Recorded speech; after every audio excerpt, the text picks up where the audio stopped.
on this computer. All right, so here we are with Emily Leibley. Emily, your class of 2020, Yep. and what did you major in? Political science and history. So both. So what kinds of things did you do when you were at LVC? What kind of student were you? Um, Mostly just the academic kind.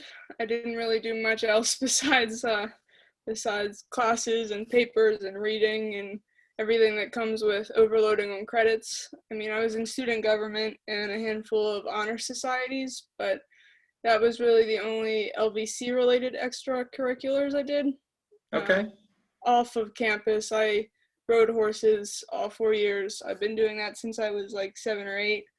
So I kept going with that, and then I had a part-time job pretty much consistently throughout the time until I graduated. But yeah, so lots of classes and lots of papers and lots of reading. That was pretty much my thing. Yeah. All 4 years. How many hours a week did you work? Usually just weekends. So when I started at LVC, I worked at Sheets in Lebanon, so I did that for 2 years. And when I worked there, it was usually about 16 hours a week, so 2 shifts over the weekend. When I moved jobs, I worked at Hula Hands in Hershey as a prep cook and a line cook starting junior year, I want to say. So I did that for 2 years. That bumped up the hours a little bit. It was more like 25 or 30 a week, Okay. still over the weekend. So just sort of created a little less free time by doing that. Yeah. Well, you were always very famous amongst the faculty because you always did your studying Yes. in the history suite. Yes. You're the only student in 20 years who's It figured was, out that that's like actually a pretty quiet place to work. yeah, So, most of the time. I think right, there was a little stint in there where there was some uproar amongst the faculty over something where it was a little less quiet, but right. we There's always started some of out that. yeah, we started out up there, and then I think I moved down to Bishop Brews once that got up and running Mm, to sort of feed the coffee addiction along with the need for a quiet space.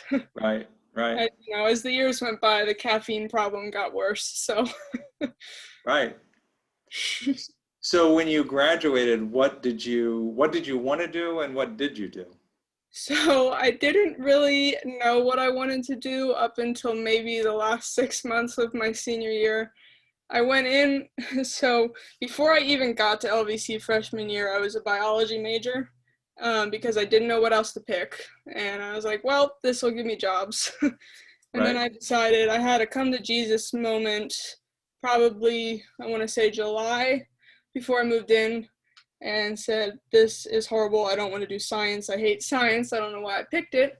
So I switched to political science, sort of because I like politics and history, and that seemed like the better option in terms of jobs. And then picked up history down the road as sort of a fun thing that I wanted alongside.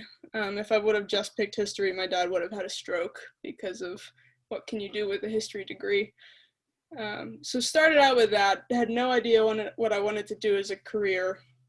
Sort of came along with the idea that maybe I'll get a master's and a doctorate because why not? I like learning, I like teaching.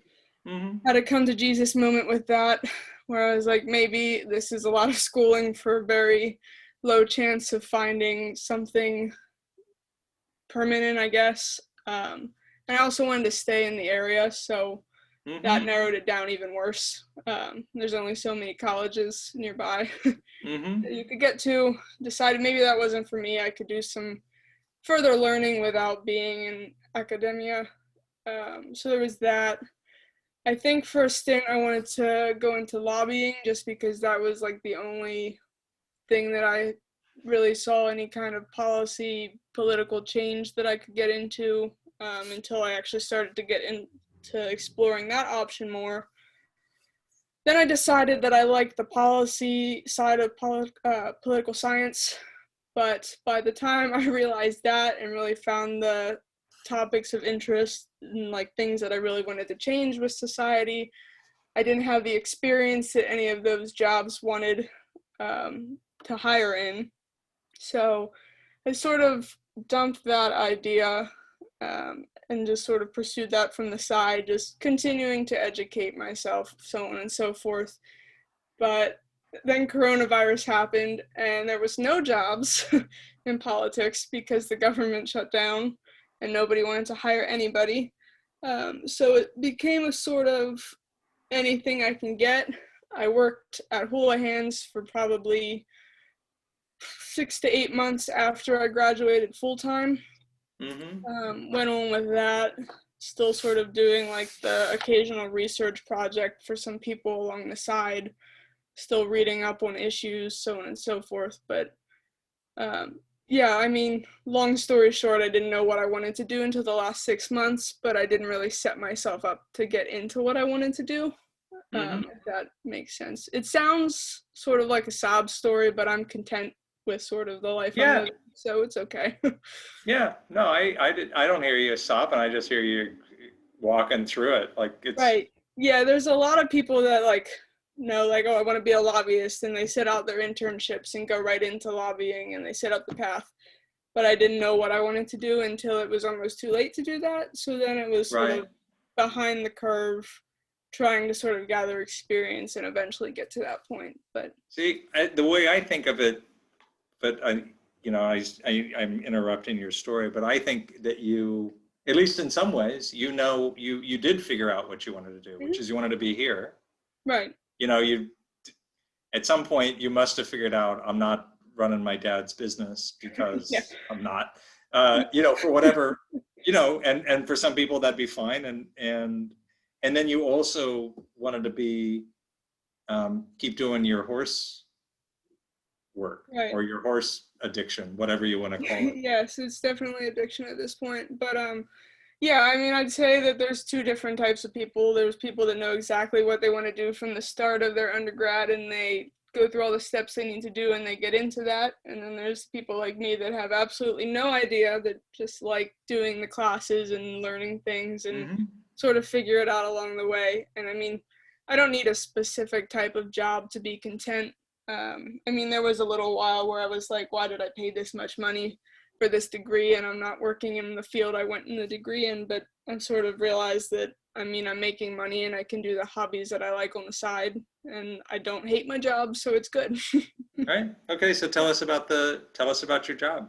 So I work for a company called Manna Foods. It's in Lebanon, PA. We are what is called a co-packer, which is essentially a contracted out packaging service for food. So we handle a couple big accounts, one of which is Hershey chocolate. So essentially what Hershey does is that they ship in all of their bulk products, so the little candy bars and everything, and then we put it in bags and cases and we send it back to them, and then they ship it out to the stores and you can buy it at CVS or so on and so forth. So that's what we do. I am an account coordinator there, which means that I sort of handle the Hershey account and all aspects of that. So I set up the schedule to bring in the bulk product that we need when we need it based off of production.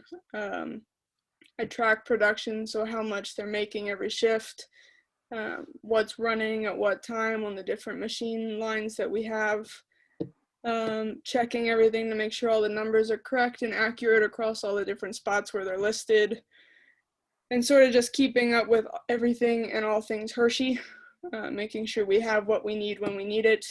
And it keeps me pretty busy. But yeah, I mean, we don't do just Hershey. We have some other customers too. So that's pretty much not related to political science, but. Yeah, well, my next question is, do you use any history or political science in all this?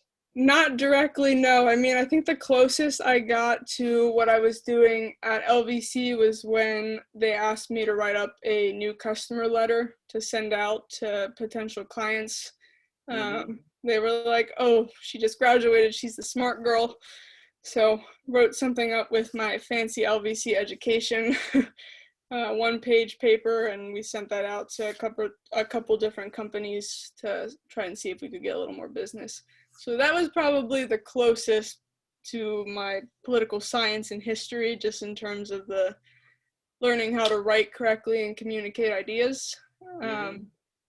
I guess you could say that I used some of the quantitative analysis that we picked up along the way. There was a couple politics classes that covered that, and we had a couple elements in the history classes, and I remember American middle class covered a lot of that.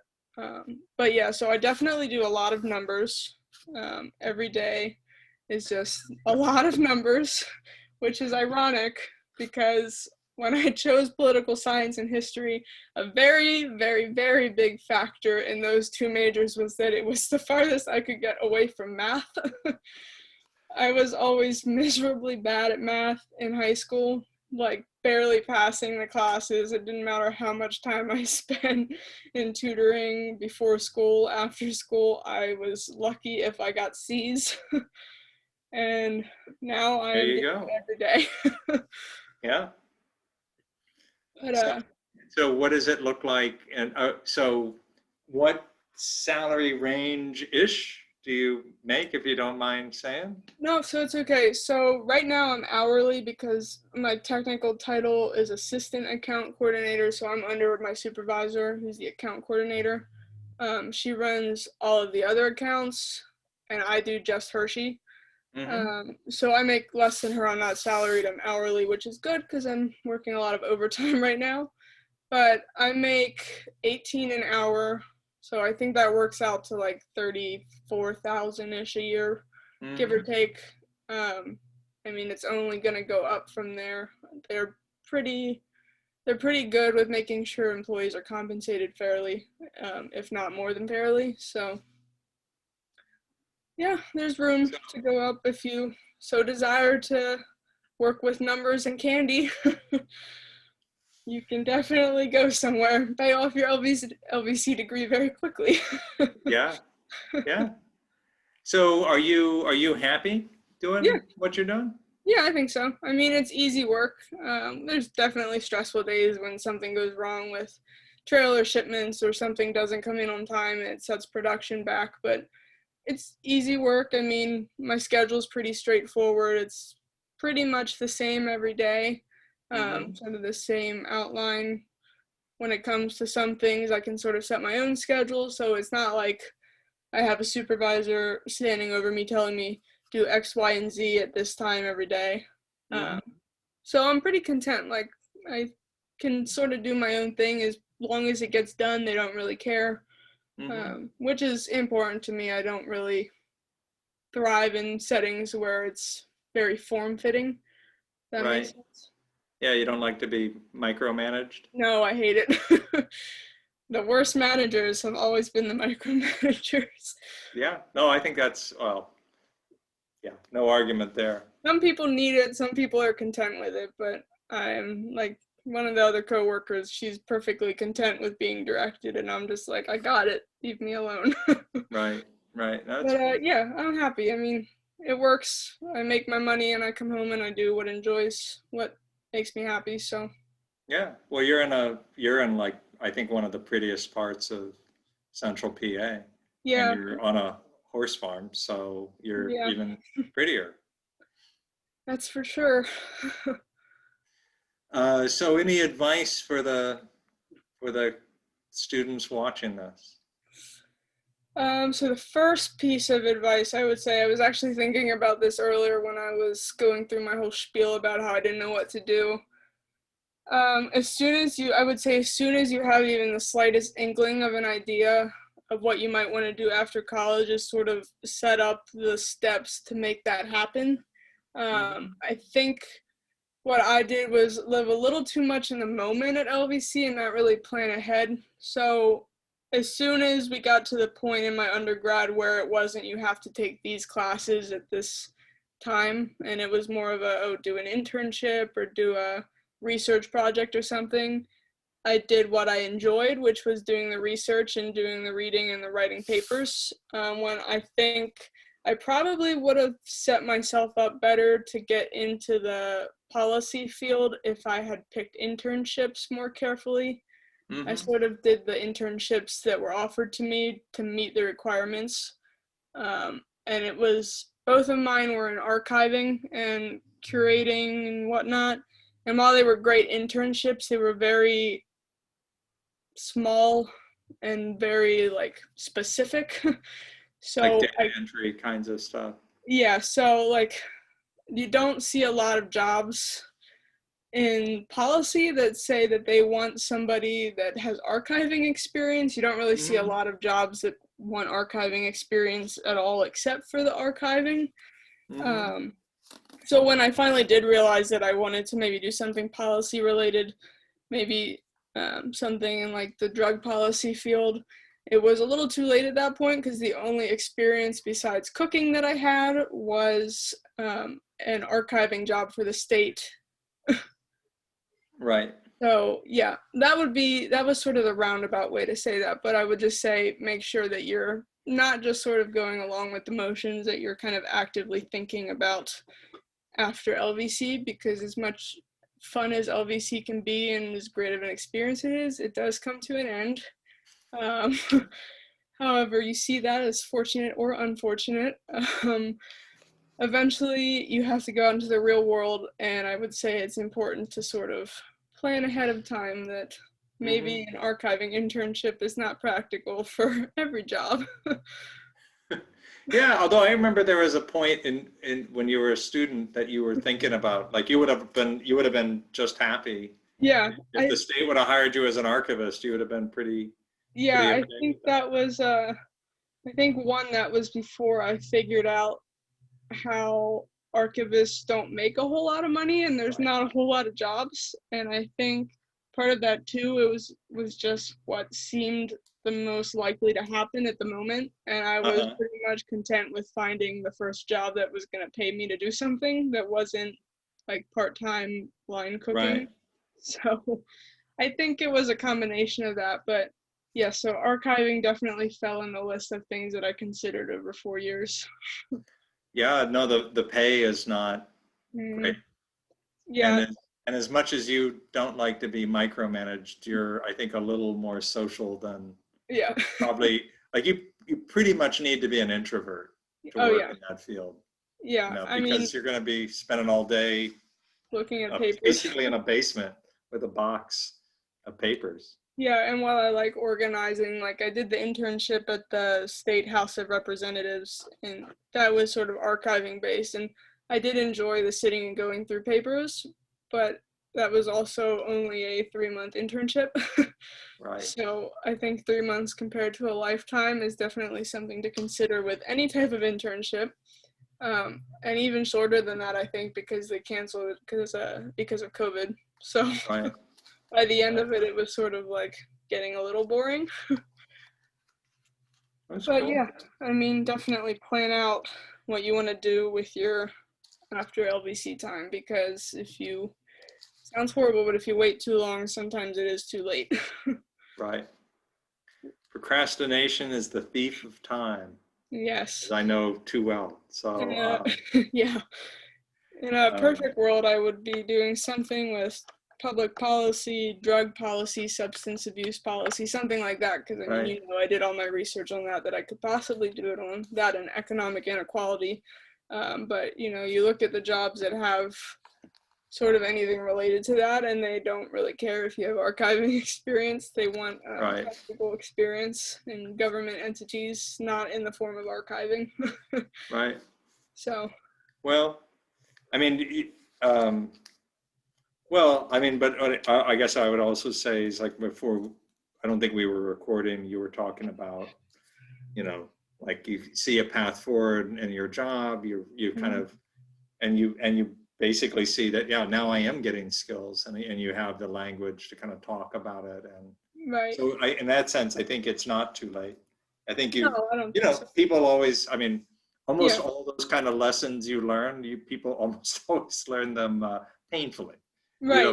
Like, and Dr. McCoy, so I talked to Dr. McCoy a little while after we got sent home after COVID and sort of asking her for recommendation letters or something along those lines. And I don't remember how we got on the topic, but she said the smartest students always find a way to land on their feet. It might take a little while, but they do. So kind of just remind yourself that if you're ever coming along and you're like, I don't really know what I'm going to do with my history degree, eventually you'll figure it out. You might be working Right. at a food co-packer. You might be working for the state government. Either way, I think Yeah. eventually it'll work out. Selling refrigerators online, whatever. I mean, it's like kind of crazy. Yeah. Uh, I have a former student who's a landscaper, and he Right. loves landscaping. I mean, like, and it's, yeah, you know, I like that kind of work. I don't think I could be a Mhm. landscaper, but No, I don't think so. And I look at it this way, like maybe my job's not ideal, but eventually if I get high enough up in it, I won't have to be at work 8 hours a day, 6 days a week. So I'll have a little more free time that then I can maybe pursue the volunteer work in the substance right, abuse field, or maybe do some right, advocating and policy, so on and so forth. So eventually, right, I mean, just I'm very much in my age group where I want instant satisfaction some days. So just have to remind myself that these things take time and right, just keep grinding away. right. So any last words of advice? Go to class, don't drink too much, don't party too much, because the end goal, you're paying for your diploma, you're not paying for your Friday night bar or Right, hops. So, right, but yeah, that's all fun and games. Just go to class, do your writing. It might suck now, but you'll look back on it and miss it. right. Cool. Yeah. All right. Well, thanks. I'm gonna turn this off here. So thank you, Emily.